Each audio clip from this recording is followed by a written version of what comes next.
morning. Today is Wednesday, September 19th. My name is Shadia and this is the United News. Student parking in the lot without a displayed parking pass will be subject to a ticket issued by the Calgary Police Services. There is an information meeting for Art Club tomorrow, Thursday, September 20th at lunch in the art room. If you are interested in individual art workshops, creating murals, or group art projects, please come to the information meeting.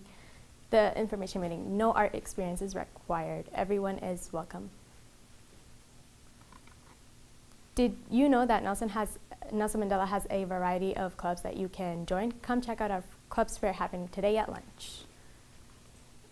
Any students interested in spending March 21st to 25th on the west coast of Vancouver Island for an immersive and enriching experience at the Bamfield Marine Sciences Centre need to come and see Miss Donnelly in room 2145 as soon as possible to learn about this exciting opportunity.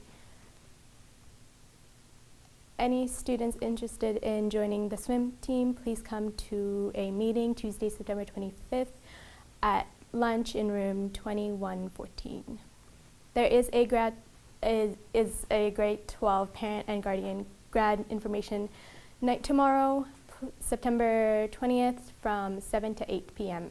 Thank you and everyone have a great day.